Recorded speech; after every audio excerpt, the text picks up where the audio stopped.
أنا ما مسلمة ربي خيسو دادو وربي سيبخ يتيماتو هدو يتما أولا في راتي سيادتو نقادتي في دا الرجل كدو يتيم ما أنتوني بساسا يميتي وان بفا فبان قبل الأفراح إيجار فبان كجون تراني جراني أبلتين تيتون إيجار فبان هدي أكرمن الرد لفوق جرتي مانا ما دلقا وجونا ما دكاسي نونجس أبلتين تيجا وجونا ما تبترين ما دكاسي نونجس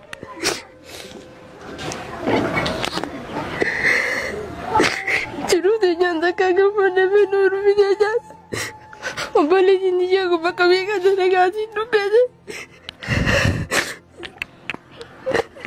Selama ini malah rumah cucu nu pakwarin akar tamuan, mana ni terasa koloni di bisa, mana kolah ke segala kartun ada ramna, wari ganda wali bahasa itu selena nubite selena racis jura, gujanya nuf gujanya nejra.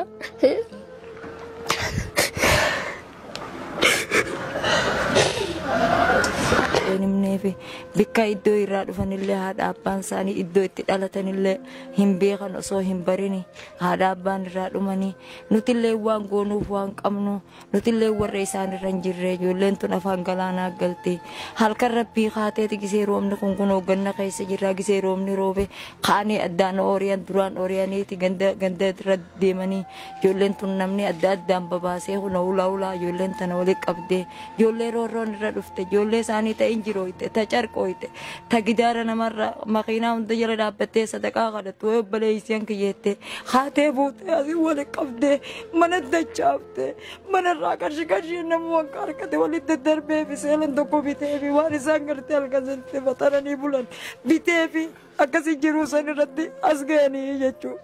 Unoommaan tana abuu Oromoo maraadha. Bisinaa jiraachisu bikka jirtanii nageessinaa godhu dirmadhaa obboleeyyan keenya yaa ilmaan keenya bikka jirtanirraa bikka dhageessanirraa namuu akka dandeeyyii qabdanitti ijoollee tana galaana keessaas nu baasaadha. Yaa boo rabbi isinaa jiraachisu rabbi olii gargaarsa isinaa godhu du'auma isinii goona waan isinii goonuu qabnu waan rabbi isin kenne gargaarree waliin baasuu qabna. Ijoollee tanallee ijoollee amma dhibdee ijoollee tana agartee jiru ijoollee tana agartee rabbiin irraan tana agartee nuuf fide kanallee umrii isaa naa dheereysu.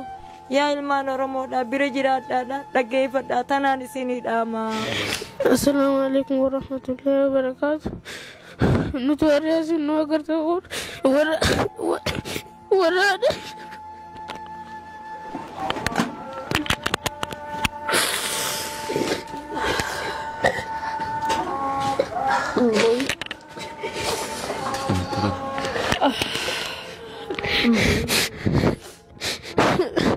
Berarti tanya nukarai saat delegat nukarai turte, amma gaunnya duka bebuda.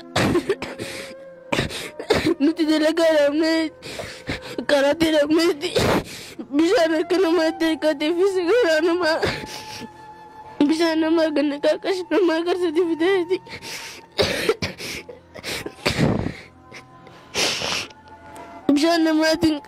Bisa nama kena kakas nama kerja di video.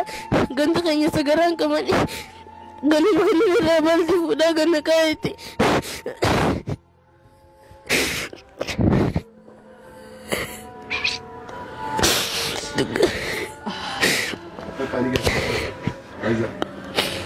Ya agar tengah dubbecu dah bejera. Obboleeyyan kiyya Assalamu alaikum warahmatullahi wabarakatuh. Obboleeyyan Oromoo yaa obboleeyyan Oromoo rakkoon teenya dhumtu rakkoo Oromummaa qaba gargaarsa nuti dammoo ilaalcha waan wal hin jaalne fi rakkoon dillee kun nurraan dhumne mee ummata Oromoo mee rabbii fi rasuula sodaadha ummata Oromoo hadaraa wani isin hin jiru walaa quba qaban walaa jabeessun walaa gargaaru rakkina nama keenyaa kana afurru nuti waliif dawaadha nama biraas laataate akkanatti hiwantiin ta'an akkanatti rakkatan namu waan qabnu anis qoonqoon qabu fidadhee gama khiyaayoon isaanii wajjin nyaadde furmaata wallahi billahi furmaata garuu an wanni ni naasuu dandoon jiru yoo isinummaan waan dandeessaniin gargaarsa gootaniif والله رب الرار كتن صدقة شويتون رب الرار كتشو إفيف واخننا وأنا ما قوتن إفيف كخني تاني بيخا أمتا خنيا خنا ركو كيسا أباسو ني أغرتنا كيسان التجارة ربي شودادا ربي جاخنا إفي تيسني جادي أعوذ بالله من الشيطان الرجيم بسم الله الرحمن الرحيم سبح اسم ربك الأعلى الذي خلق فسوى والذي قدر فهدى والذي أخرج المرعى فجعله سنحوى سنقرئك فلا تنسى إلا ما شاء الله إنه يعلم الجهر وما يخفى ونيسرك لليسرى فذكر إن نفعت الذكرى سيذكر من يخشى ويتجنبه الأشقى الذي يصلى النار الكبرى ثم لا يموت فيها ولا يحيا قد أفلح من تزكى وذكر اسم ربه فصلى بل توصرون الحياة الدنيا والآخرة خير وأبقى إن هذا لفي الصحف الأولى صحف إبراهيم وموسى.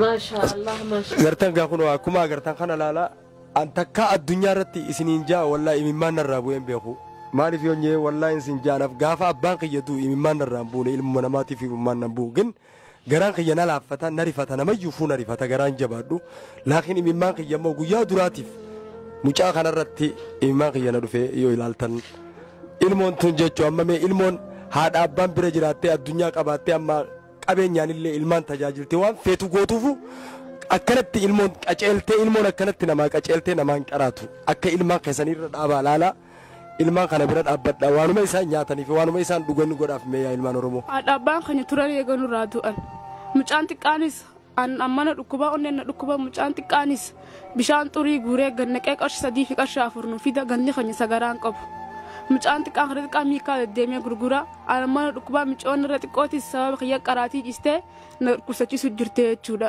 Kanaafuu nuti jiruuf takkaa gammanneen beenu hangana geenye takkaa gammanneen beenu takkaa immaan duraa goggogeen beeku hangana geenye egaa dhaabbaa dhabni irraa immaan duraa goggogeen beeku ammallee rakkini takkaa nurraa furameen beeku nuti rakkinuma keessa jira obboleen naa gadi illee akkasuma rakkina keessa bakka takkaa cinqin nurraa furamteen beenu nuti hanga immaan duraa goggogeen beenu gammachuu nagar haa dhaabbaa malee jiraachuun hedduu ulfaata hedduu jiraachuun nama ulfaata haa dhaabbaa malee dhabuunis nuti akka nu gargaartan akka rakkina kana keessaa nu baastanii nama. Meen ilaallaa namu bar jiru takka yeroo laallu bar qacacaa bar laakiin ammoo sadarkaa amma irra jirurra sadarkaa kanaa gadi tokko agarre nama rakkate hedduus ni beeyna laakiin ammoo ka isaan hunda keessaa nama rifachiisu hedduu nama rifachiisan ijoolleen tun laalame obboleettiinis guddoon isaan facee kana addaa qabdee walitti deebistee mana agartan kana kunoo mana isaaniitti ilaal qorqorroon tun mana kana keessa jiraatanii kiraa waan arkataniin firraa kafalaa kan roobni roobu irra dhimmisaa galaanni yoo dhufe keessaa fiigaa jireenya ajaa'ibaa jireenya bar jiru akkanaa tanagaa namni nuti Oromoo irratti malee nama biraa irratti hin agarre dhugaa laakiin ammoo alhamdulillahi rabbil aalamiin nuti akka ilmaan Oromootti bikka kana dhufe ani mana kana ijoollee tana ijatiyyaan arkee irraa dubbachuu kiyyaa fi ragaa isaanii bahuu kiyyaa hedduu maqaa kiyyaa fi maqaa uummata Oromootiin wallahi hedduun if galatoonfadha maaliif yoo jettu hunoo faayisaanis ni jirti. Anas isa kuma dubbate ijoolleen teenya ta'an isa kuma dubbattetti hedduu takka waan nama sheena isaa waan nama waa taati ijoolleen tun jechuun jireenyi isaan jiraachuu jiran jiruu ajaa'ibaa jiruu nama jibbisiiftu jiraachuu jiran garii gizee takka miikka gurguran gizee takka sagaraa nama gannaqan sagaraa ilmoo islaamaa ta'anii masgiida deemaa jira jechuun ijoolleen tun hedduu baay'ee garaa nama rifachiifti yaa ilmaan Oromoo bikka jirtanitti qarshii takkaa fi shilingiin isiniin bira dhaabbattanii isaan kanaaf gargaartan guyyaa akhiraa akka isin khayri isini ta'uu beekaati yaa ilmaan Oromoo gama kiyyaan ana akka Khadiira Ramaatti hedduu takka hedduu nadhaggeeffame isaanirra jiraadheetis jiruuti yaa waan hin godhuuf hin qabu laakiin ammoo wanni nuti dandeenyu guddaan isinii.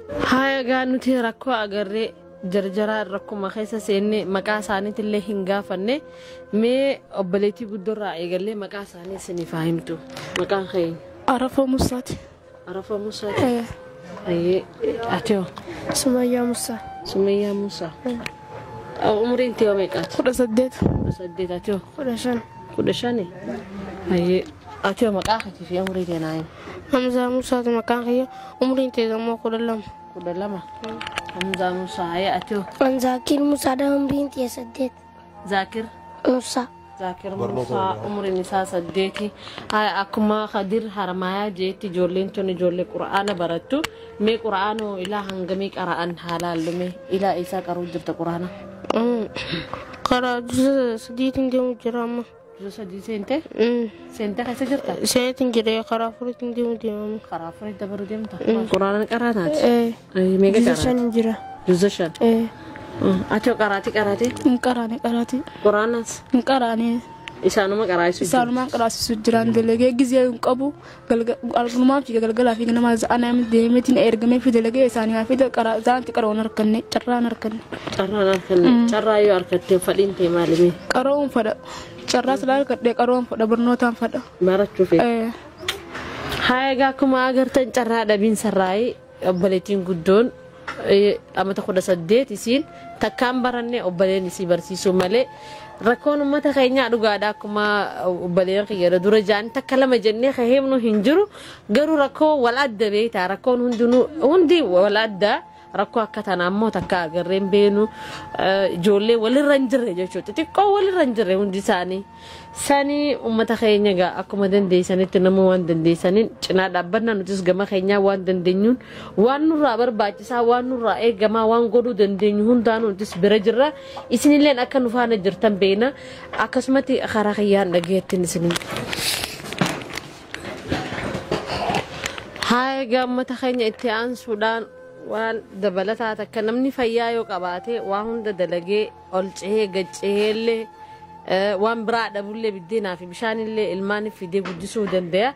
Arrammoo jiruu isii tanaatu fayyadabeenyi itti dhufee tanarraanu fayyadabeenyaa wajjin ka jiruunuu tanaa gizee ammas deebitee micoon tun dhukkubsattee nama mana kana keessatti ijoollee tanaafillee waa godhuu dhabamee fayyaa isiirratti hundaa'ee onni dhukkuba jaanii fayyaa isii tan harkattee moon harkanne mee isumarraa haa barru. Jiruun teenyaa akkana waan aan dhukkubsannaa illee waan nyaannu waan dhuyinuu hin qabnu aan dhukkubsannaan ijoolleen xiqqoon naagatii isumaan beekan isaan akkuma keetti isaanis beelaan dhukkuba kanarraan beelaa fi dheebuun mana keessa jiraachuu jira. Akka agartan kanatti iddoon nuti gallu asii kun galaana afaanii egguu galaanni dhufees fiinee baafanna duraan ammaan fiiguu hin danda'u gisaan biraa fiigna asumatti nafaa. Dhumma gizee kan gunfayaan qabu fiigee baafanna wal dura oliina ka waraabisee jiru ta'u wal dura fiinee baafanna amma fiinee baafachuu hin danda'u isaan kana biraa fiigana anasuma keessatti nafa galaanni asiin dhufu mana keenya keessaan gadda bara galaana guddaa dabara ganda san keessaas Oromoon hin jirtu Oromoon ko jirtu anaa fi ollaa takka nama takka nama sadii moo hangana lakkoo isaanii beeksisan nama sadii moo akkana gandi kaan Amaaraa fi Guraagee sababiraa jira inni biraa keessan jiru.